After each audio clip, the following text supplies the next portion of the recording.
back a year ago.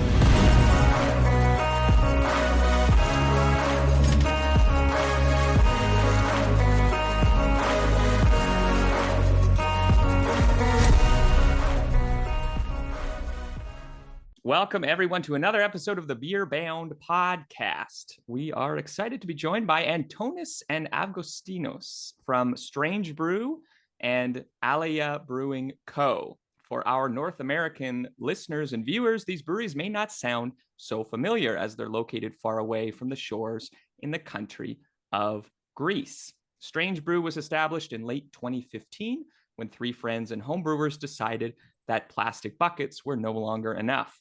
The brand officially introduced itself to the fans of craft beer on May 2017 with its flagship Jasmine IPA. Since then, this magnificent nomadic trip went on and on, making stops at various breweries all over Greece and abroad. In May 2019, 2 years after their first release, Strange Brew finally found a home.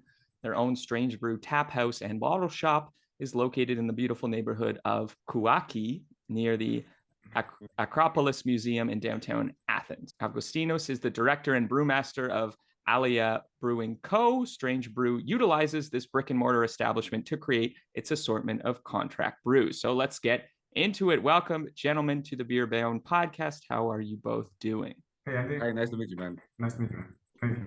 Nice meeting you as well. I appreciate you taking the time. I know that we have a bit of a time zone difference here, but we worked it out, which is terrific. So maybe we can start with Antonis. Maybe can I start with you? I gave a bit more information about your contract brewing history, kind of your story, but can you give us a bit more of a background, a history, and your passion or an interest in beer and why that led you into forming an enterprise?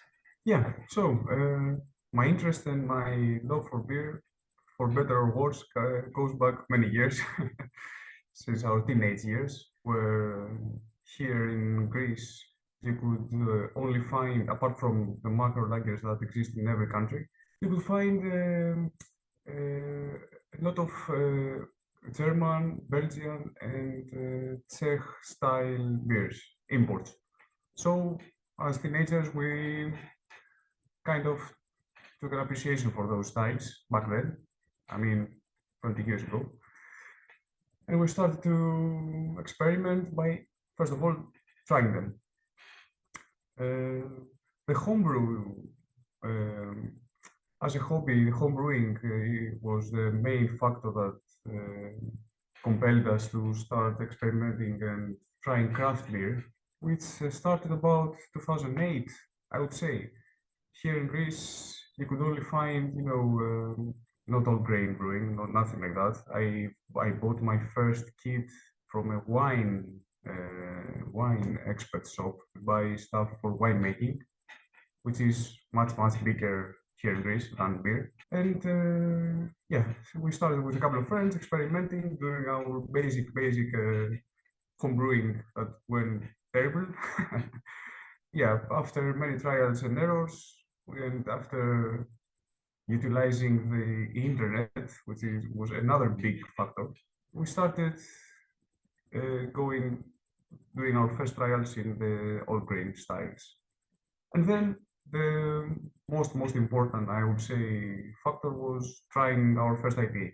To be honest, IPA and microbrewing and craft beer scene is very well connected. It's the style that revived the whole thing. In a nutshell, that was how it went. I found out later, after I was already a homebrewer, that there was already homebrew scene here in Greece. That's where I met Augoustinos also, and a lot of other guys.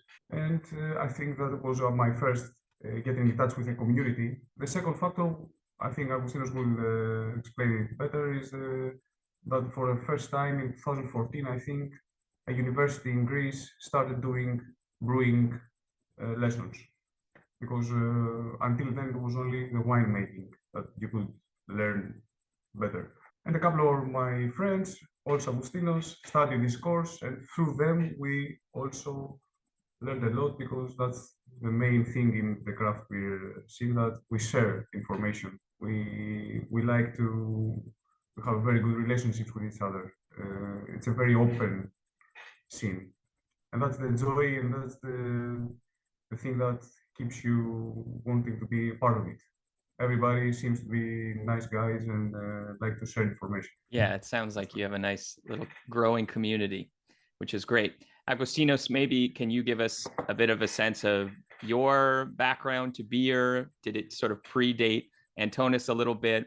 You actually have a brick and mortar brewery in Athens. So can you tell us about your story, how that drove you into the lane to be passionate about what you're doing?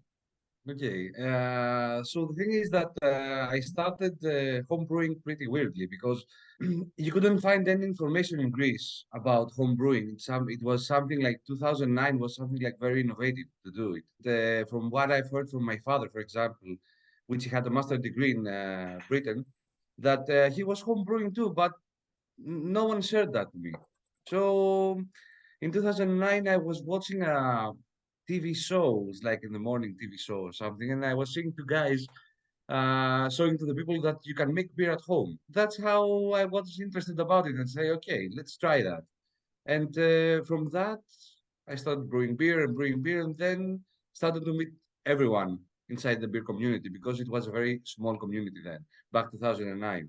So I started then from a hobby. It was very interesting because okay, you can taste the result and also share it with friends. And also there is also how to say it, scientific interest in that one because brewing science is something very new, if you understand. So it's like 20 years of science. It's not.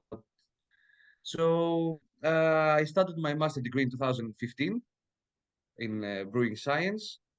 And then I started meeting everyone else from the academic kind of thing, the academic side of brewing.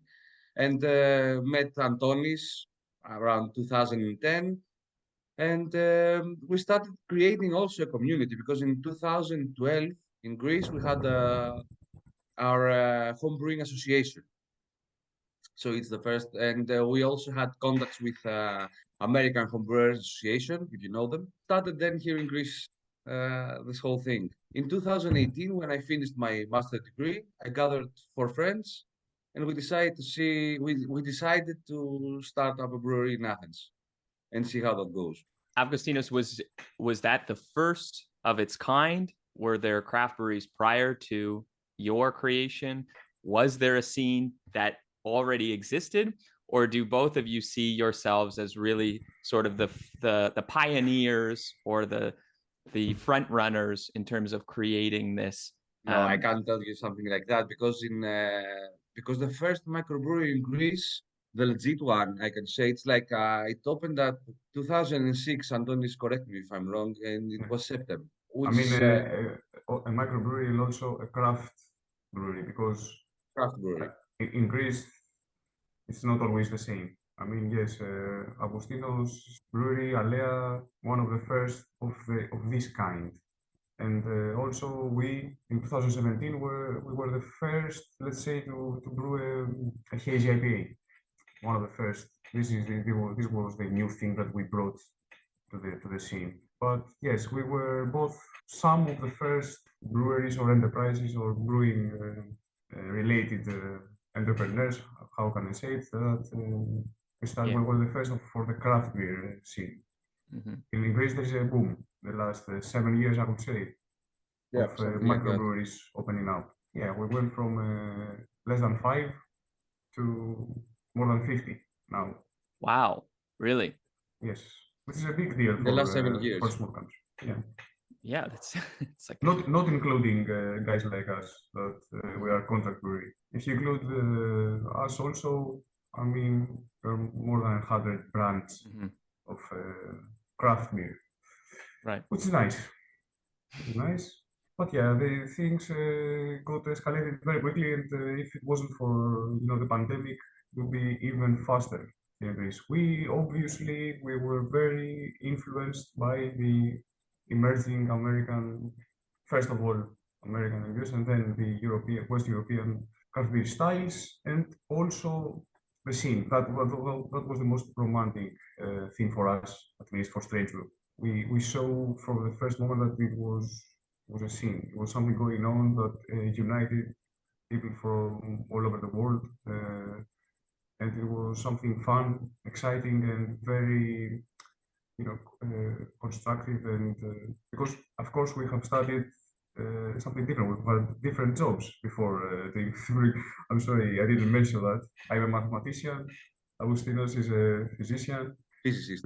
Physicist, sorry. Yes. Sorry. My English is not the best. I'm sorry for that. Okay. So So yeah, this is your second career. Are you still working in your original careers and you're doing No. this on the side, or you've you've switched over into Yeah. beer? Both of you. I've switched over gradually. Hmm.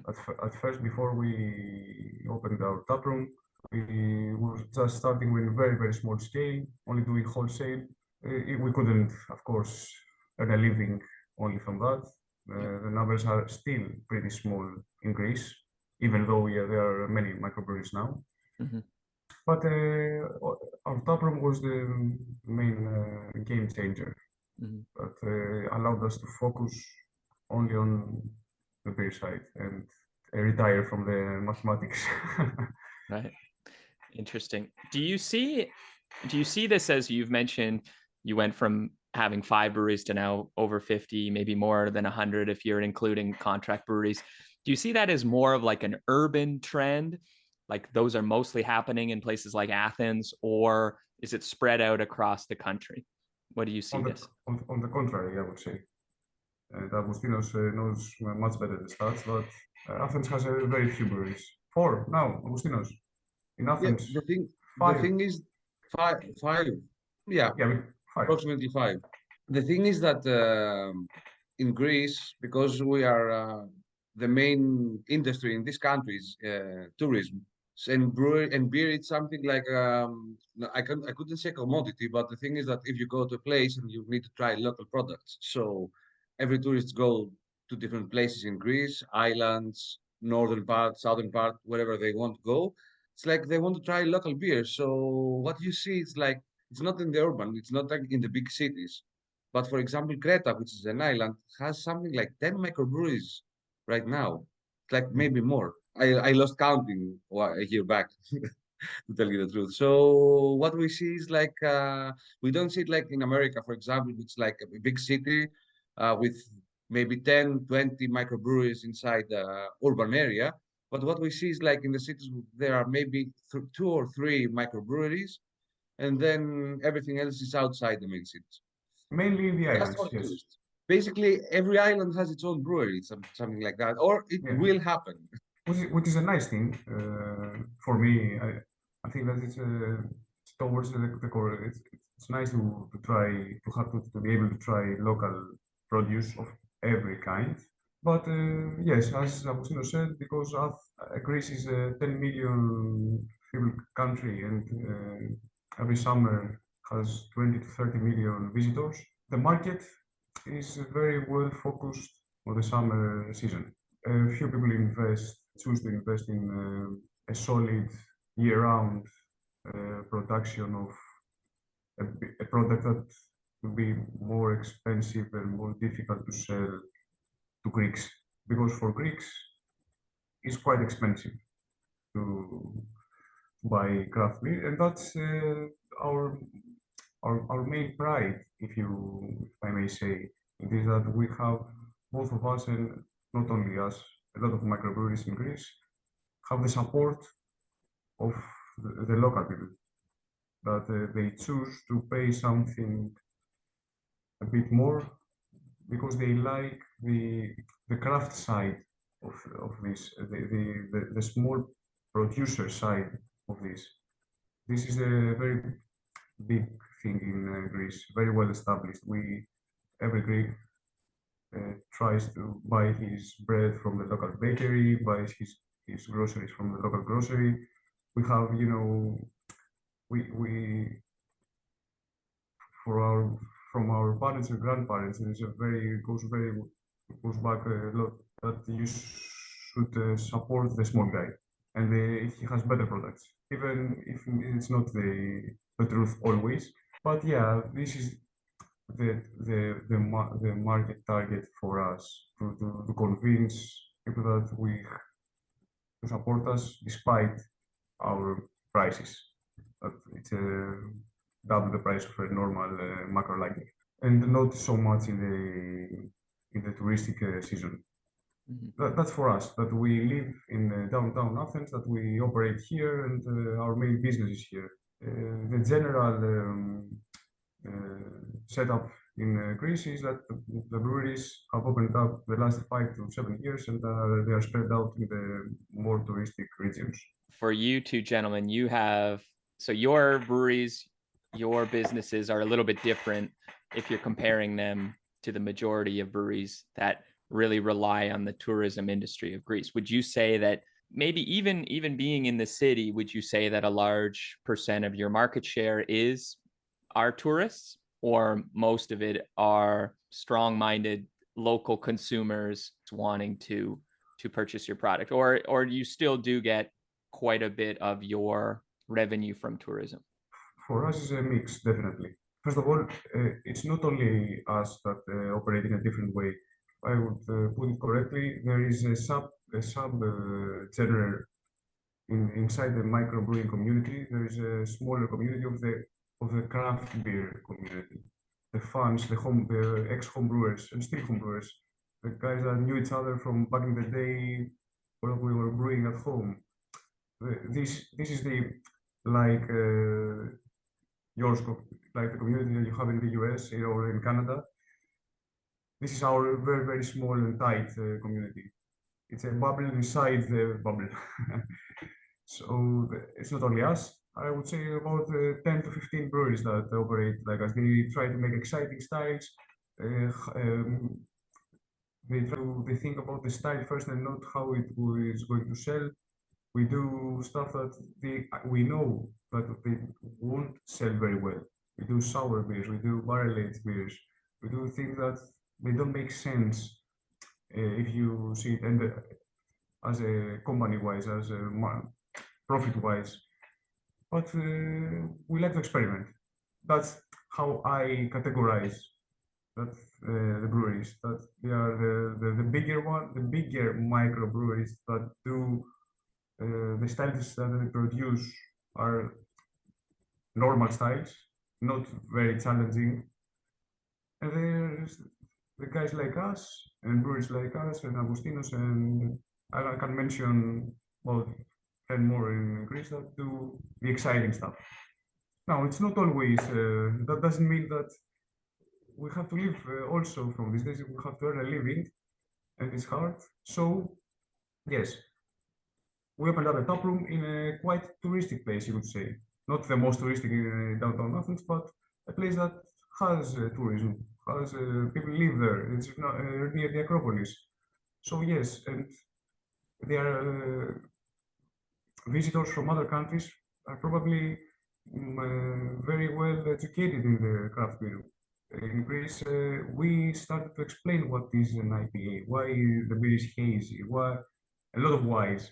Why it is more expensive? Why does it smell like that? It has fruits in it. No, it doesn't have fruits. It hops. You know, all this. Yes, we were the first to have to do this job.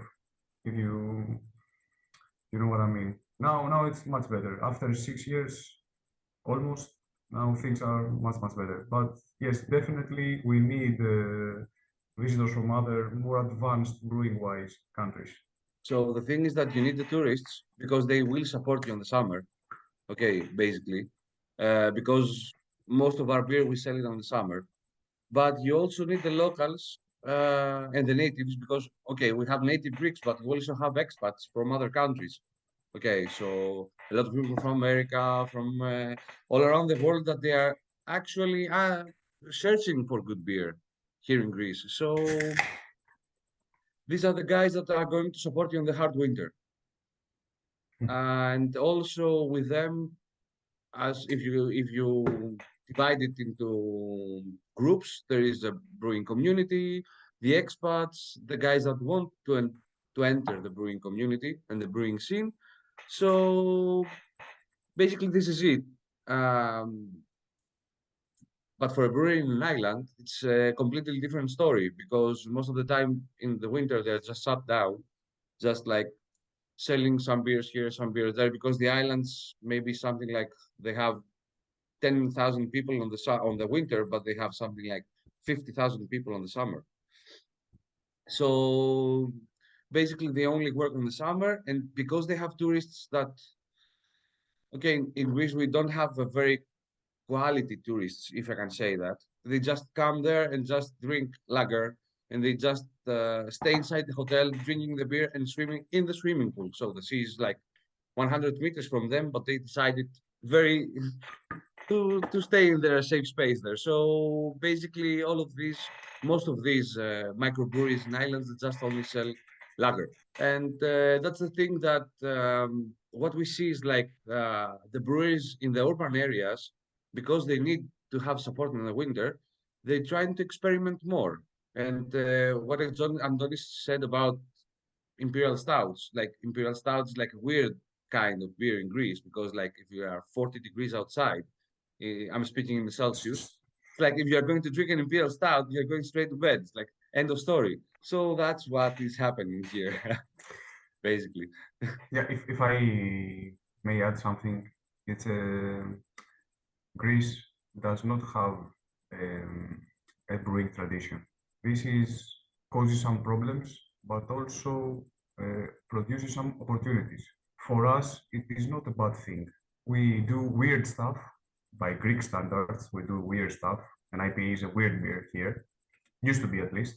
But if you do not have a tradition that everybody thinks that, oh, beer should be like this and not like this, like Germans or Czechs or other countries that go back centuries, it's not so difficult for us to say to someone, okay, nobody really cares about beer. That's the bigger challenge, and still is that beer is considered the cheap drink.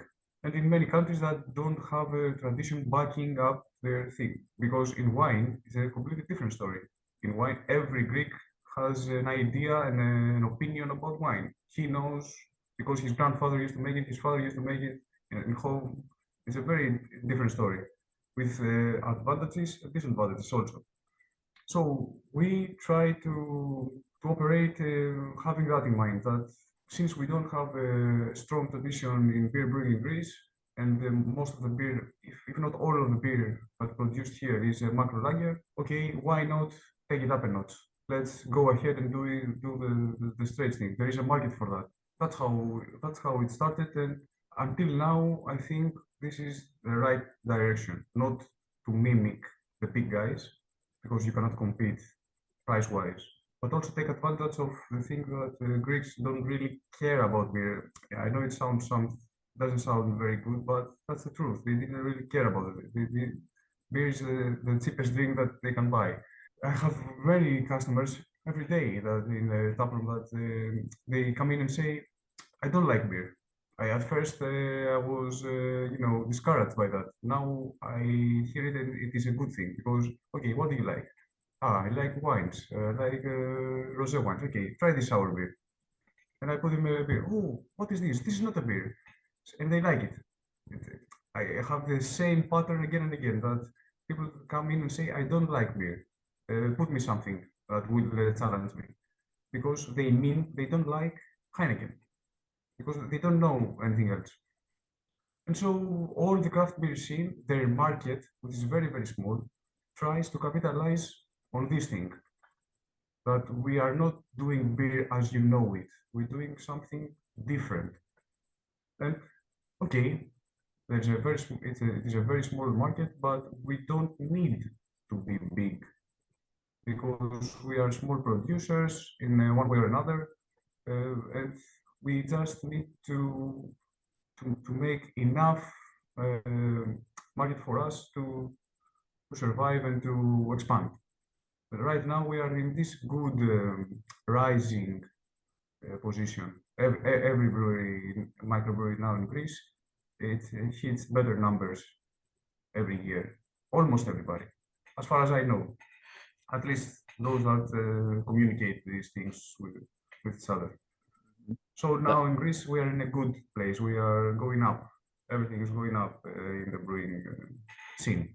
Has tourism kind of exploded again in Greece? I assume since in the last maybe 6 months, you've probably seen people flooding back to Greece. I assume maybe even more than that. Has it been sort of a trend this year? When did the tourists start coming back to the country? Well, it never completely stopped. No. In the pandemic years. Okay, 2019 was a very high season, and again this year, 2022, it was similar.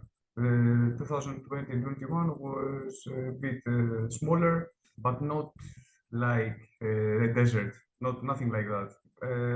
Okay, our government really prizes tourism and on the summer everything relaxed. All the quarantine and the other laws completely disappear in the summer. And come back on the winter most of the time. I hope not again. Let's hope not. So yeah, for us at least, okay, we had to close down our shop for 4 months total. You had to find other ways to have some income. So we operate our tap room like only a bottle shop, for instance, and we had to close very early in the evening. But we had to keep going, so we started brewing beers. We started to socialize more through social media, and people supported us. Even the quarantine was quite harsh. I think it was 2 years ago. I had to close at 10 at night, which would be our peak hours as an operation. And we had shut down our place, and only with one fridge and some bottles and cans in the fridge, we operated as a bottle shop, and everybody stayed in the street and drinking beer in the street standing. So that's the good thing where you're very small, you're flexible. You can do and try different stuff to survive. If this lasted for 3 years, I don't know, man, probably we will be closed by now. We had a hard time, but being small, we can, change our plans quickly. Yeah. So yes, we don't have. I said all that because tourism affects us, of course, but not as much because we do not have the capacity to serve everybody. So yes, we've done a lot of mistakes in past years that we ran out of beer in the middle of the high season, and we learned a lot from that. So now, yes, we only make new deals with new customers up until early May. If you get in touch with us in July or August, we cannot work with you. That's something we learned. So we think that it's better to provide good service for a limited number of clients and cooperators than to spread and grow without a base, something backing this up. At least for us, that we are a contract brewery, we have this ability to choose when to brew beer or not. Well, Augoustinos, maybe I'll ask you, Antonis, you mentioned that obviously the culture of wine and the history of the consumption of wine is so much more connected to Greek history and Greek culture. Do you find that your customers now, your clientele, are more a bit of the younger population who are more interested in experimenting, and maybe the older generation of Greeks are maybe more into their traditional ways of preferring, when they're desiring an alcoholic beverage, they'll probably go to wine. So Augoustinos, do you find that? Is it a bit younger folks who are really your customers, or not necessarily? The thing with wine here in Greece is like, okay, we have a tradition by it, but the thing is that the wine, we combined it with food. So you don't see a lot of people going outside just having a drink and drinking wine, for example. Even here in Greece, that we have the tradition of it. So it's like connected with food. Beer, on the other hand, it's like an all-day drink. It's not the wine problem here in Greece that fights the beer, if I can say that. It's the coffee culture. It's something that comes from the back because, for example, here in Greece we start drinking beer at 6 p.m., not at 11 a.m. For example, when I was in Belgium, everyone was drinking beer from 11 in the morning, and I was like, "Come on, guys, let's drink a coffee, please." Belgium's So completely different. Yeah. yeah, and the problem is that not problem. Our customers is like from 25 years old to 45, 50 years old. The thing is that people how to say it, not after people older than 50 years old, they don't like to experiment. They know what they like, so they're going to drink the casual beer because 20 years back you couldn't find any craft beer in Greece, even from Belgium. So they just like to drink their own. The standard macro lagers. The price is also very important for that one because in a sitting they can drink 4 or 5 with 10 to 15 euros, and the opposite for a craft beer it's like 3, maybe 2. It depends. So that's exactly what's happening. So the coffee is the problem, if you can say that. It's like, okay. Right. That actually makes sense. In North America, it's kind of like you start with coffee, but then you move on to the alcohol later on, typically. Yeah. But I'm happy by it, to tell you the truth, because it's okay. I'm selling beer, but first of all, it's like the health is very important. It's not very well to start your day with drinking beer. mhm. Yeah, of course. This Maybe is a breakfast out. yeah, breakfast out. Yeah, not a bad idea. Now, okay, so here in Canada, we don't like to admit this, but we kind of, if you talk to craft brewers or folks in the brewery community in cities like Toronto or Vancouver, they'll often say that the trends that we have here in Canada kind of follow what's going on in the United States. So a lot of things probably on the West Coast or the East Coast, that's sort of where these trends sort of start. Now, do you find that in a country far away in Europe, do you see craft beer and micro breweries? Do you see that as definitely a piece of American culture that's kind of spreading across the world? Or do you see what you're doing as a little bit more nuanced? It's a little bit different in terms of attaching itself to the culture of Greece in a different way? Or is it a byproduct of global American culture? It is a byproduct of American culture, but the thing is that it started from Europe, then immigrated to America, and then from America just immigrated back to Europe. Okay, I cannot say it's cyclical, American. yeah. Yeah, it's something like yes. And the thing is that we didn't have any information. So what we could do back in those days, and I speak from 2009, American craft beer revolution started around in the 90s. So it's like we had a delay of 20 years or something. We just copied it, take it here in Greece, and then started to reform it to combine with the Greek culture, if I can say that. But as you said, you in Canada, you have how many years? 2 or 3 years delay from the US. If you have that, we are something like 10 to 15 years. Because for now in Greece, in the last 5 years, IPAs are a big hit. They started in the 90s. Okay.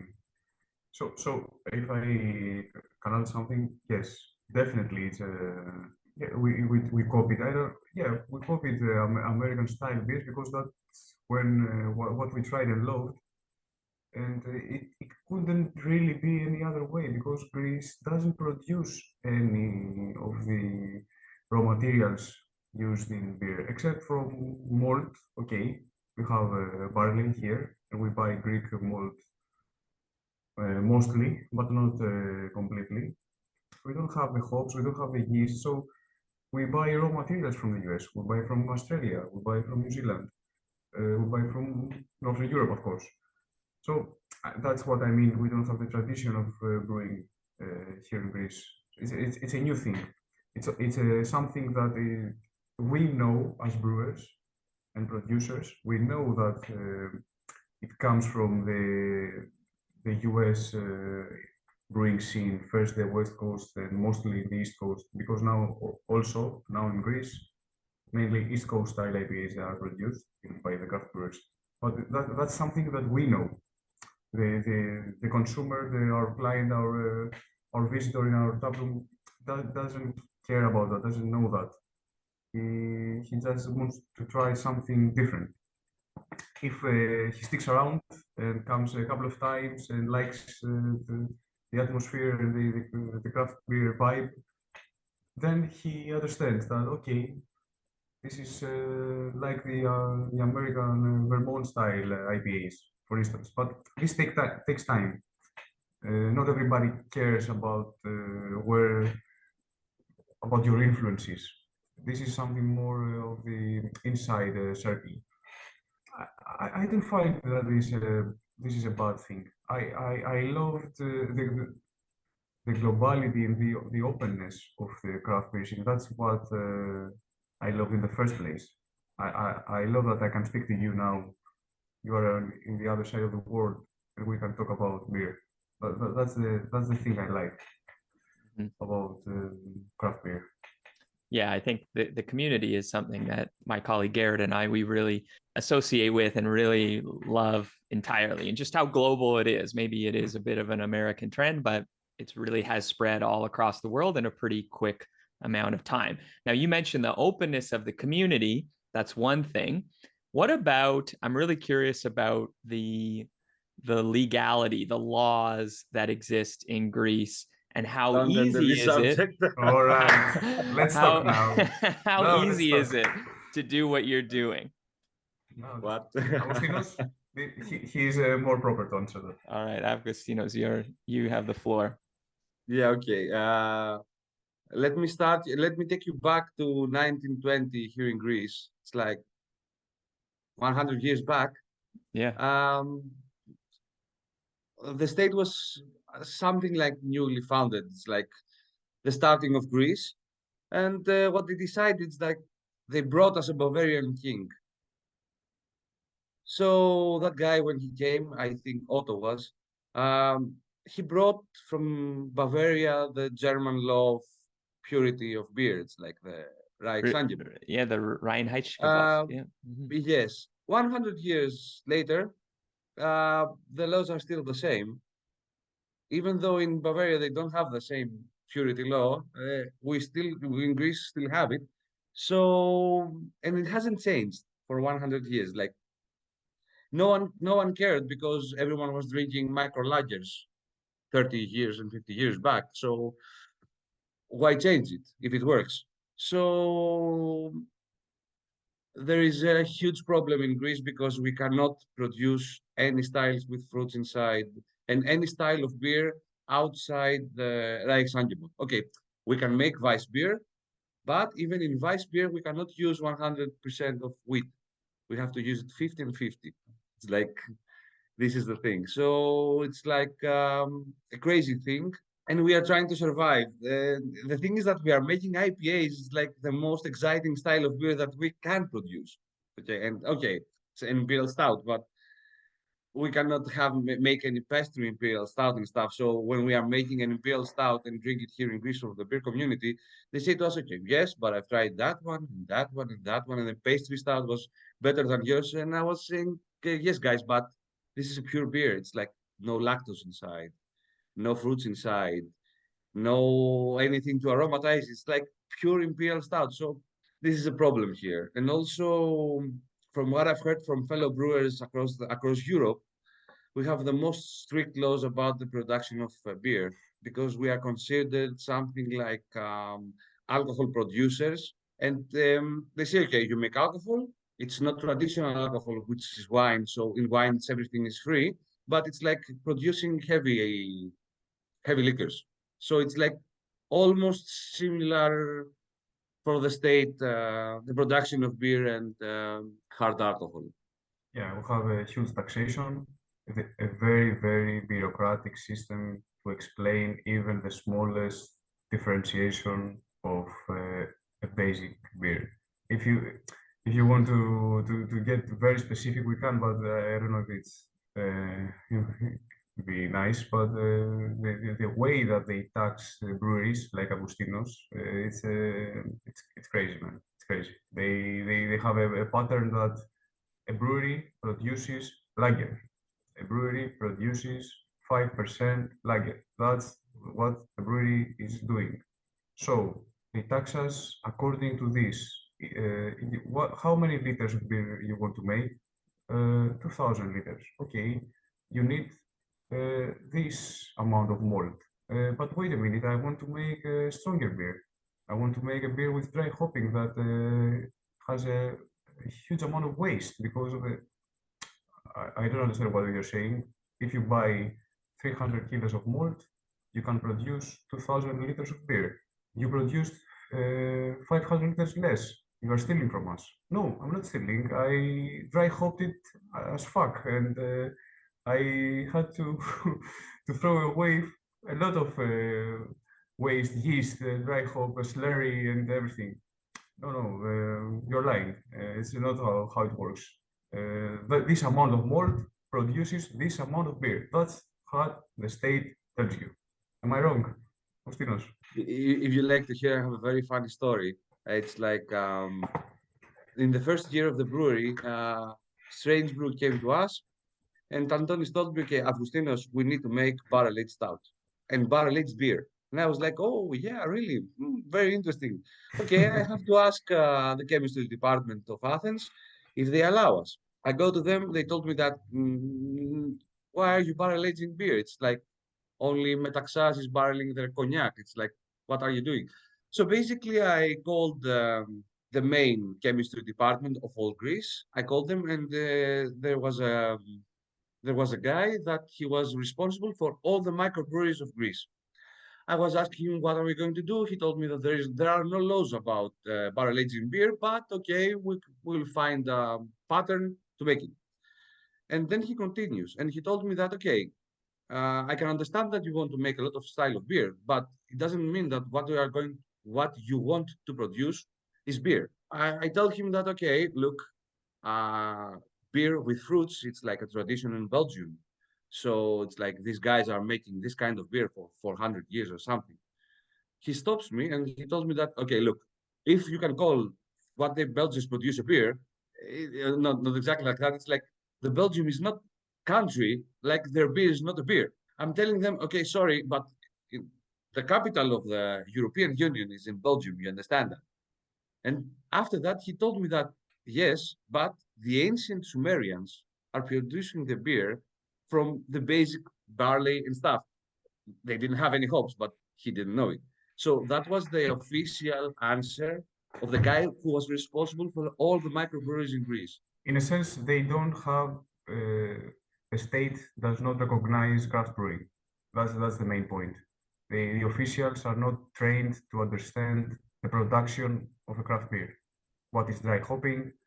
What this thing does to the volume of the end product? They don't understand this.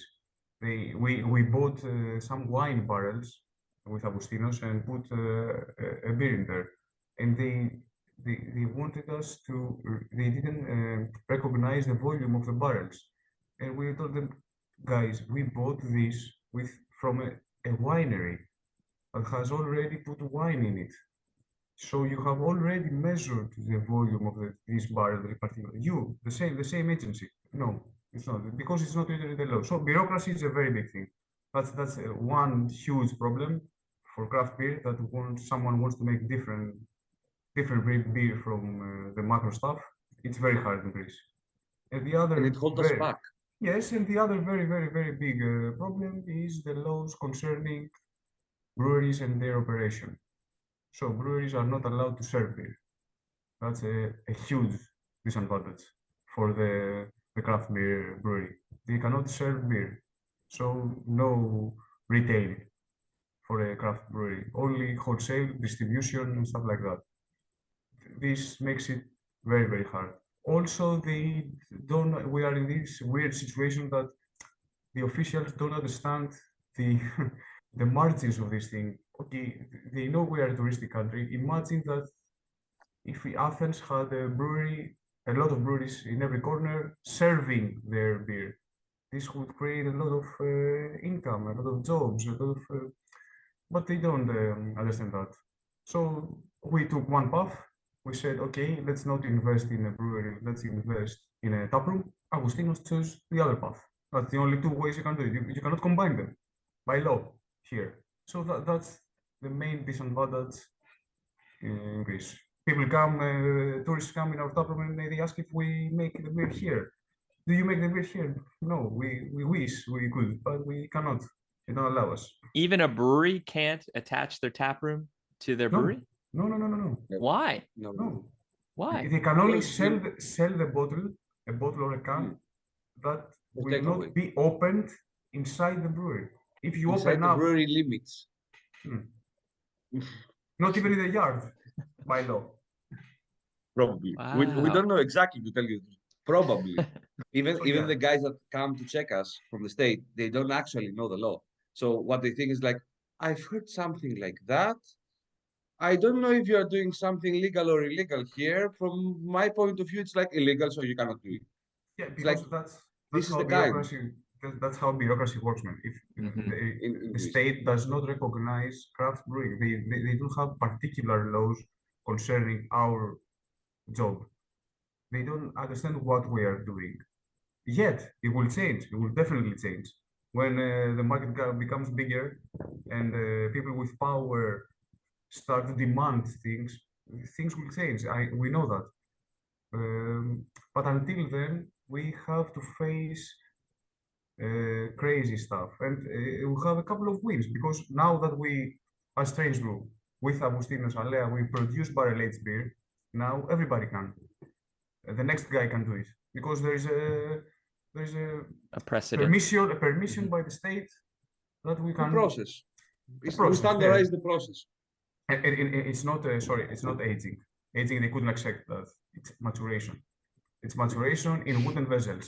That's good. You just have to find the right language, right? Yeah. Well, okay, but that is interesting. So that is quite different. I mean, I think in the North American markets, we are a little bit more open to experimentation, probably a lot less bureaucracy than probably a lot of European countries. It just seems to be the way. But you are optimistic in terms of things will change, or is it sort of a daily struggle that you really have to face and that really weighs you down, or are you both optimistic on the bureaucracy changing and the amount of experimentation is possible in the near future? We'll see how that goes because in Greece we have two brewery associations for macro and microbreweries. So the one is like association for only microbreweries, and the other association has also the bigger ones with microbreweries inside. So what they are trying to do is like trying with lobbying to push the government to change the law. We hope it goes well. In the last 3 years when we started, it's like they tried to change the law in Greece and they took it in a whole wrong direction. It's like was something completely more check, more control of the state and the government to us. So basically, it didn't pass, thankfully. But nowadays, the state is trying to communicate with us and trying to make new laws about the beer. About experimentations, I'm not very optimistic about it. We'll see how that goes. But about the everyday brewery life, it's something I hope it will be better because okay, we have so much bureaucracy and we all the time chasing our tail with that one and trying to find small differences, not barrel aging, but wood maturation. Okay, just to make the things that we want to do. Yeah. And For us, this is not the job of a brewer. It's like brewing beer, not trying to find the small details to avoid everything else. for us, a little bit better because as a contract brewery, we can always produce beer in another country. So we do all that also, but we don't want to because it's funny. They don't allow us to brew beer with fruits here in Greece, but I can import a beer with fruits and call it beer. Really? That's crazy. If the state does not recognize this beverage as beer, they shouldn't allow imports also. How can it be that if I brew it in another country, I can sell it here in Greece and call it a beer, and I can produce it here? That's this craziness. It's very tiring. You know, it takes your energy away if you start talking about this. Antonis, do you mean that you could brew a beer in Yeah. North As we Macedonia have. and bring it Yeah. back? Yeah? I went in 2019. I went to Poland to Pinta Brewery. Very nice guys. We brewed a pastry sour IPA with lactose, definitely forbidden here in Greece, nectarines, and passion fruit. All of these things cannot be used here, and we imported it, sold it, as we do all of the time. We import. We also import stuff. They are called a beer by European law. So Greek laws are not harmonized with European laws right now. But there wasn't the demand for it up until now. Now the market of the craft beer is becoming bigger. That's why I am more concerned about the craft beer bubble, as I told before, not all the microbreweries, because most of the microbreweries also produce lager, pale ale, red ale. These things, they don't need any change. We need things to change, so we support each other to become bigger, so our voice can be heard some way. But okay, until then, we can find our way. They don't want to produce beer here in Greece and pay our taxes here and the excises and the VATs here in Greece. I will pay excise taxes in another country. Okay.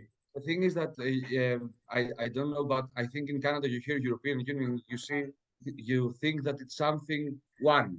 It's like every state is individual. Okay, the European Union tells you about the European laws, but it's on you if you will accept them or not. So what basically happens is like every country has their own laws for the beer, and what is happening is like in Belgium they brew beer with plums inside. They imported to Greece, they exported to Greece, and it's called beer because in Belgium it's called beer. So we import it like beer. But when I export the same beer that is produced here in Greece, because Greece does not recognize it as beer, in Belgium, the Belgians won't recognize it as beer. It's crazy thing. Everyone is individual, but also well connected. But mostly it's fun. To be Well, honest. You never Yeah. get bored. yeah, that's Yeah, right. that's for sure. Well, both of you guys seem very, very positive, energetic. You're very passionate. So I have no worries that you both will continue to find success in both of your enterprises. Maybe we are coming up on our hour mark. So Antonis, Augoustinos, I want to be respectful of your time and let you guys go. But I have one maybe final question for both of you. I like to know some ideas about the future and where beer is going in particular areas. So maybe both of you, where do you see the craft beer industry in Greece in, say, the next 5 years? Do you see more of an open space? Do you see a bigger market, more craft breweries popping up? Maybe less craft breweries potentially?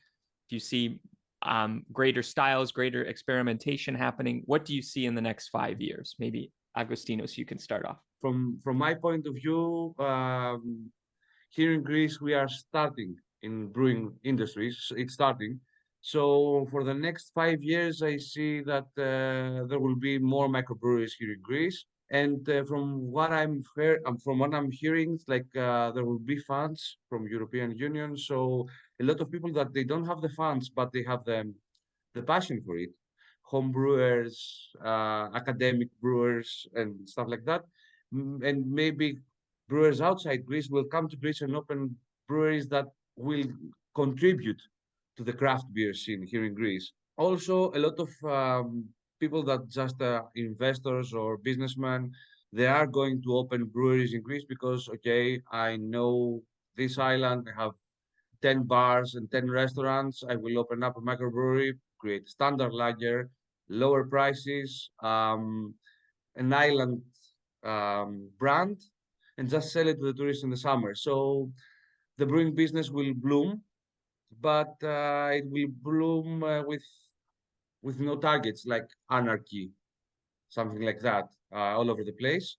And I give it to that maybe something like 5 to 10 years. After that, I'm seeing that some of the breweries will start closing down. And I think that these are the breweries that started like, okay, let's make a standard lager just to give to 10 bars and that's the story. So I'm optimistic about it.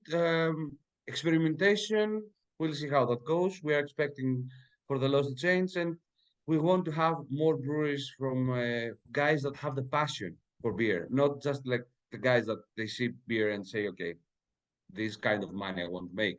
It's like, okay, I'm working all day in the brewery. I haven't seen any money yet, to tell you the truth, but I enjoy my work and I'm enjoying this kind of thing that we are doing now, my friendship with a lot of people in the brewing business, and that gives me the courage to continue.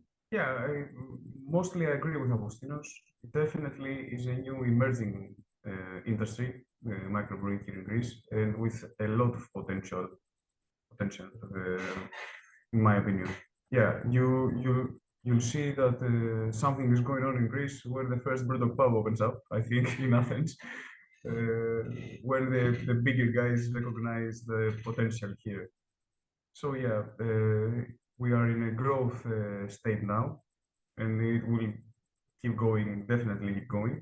But our perception is that the key to survival and longevity is to have a brand that is unique as possible.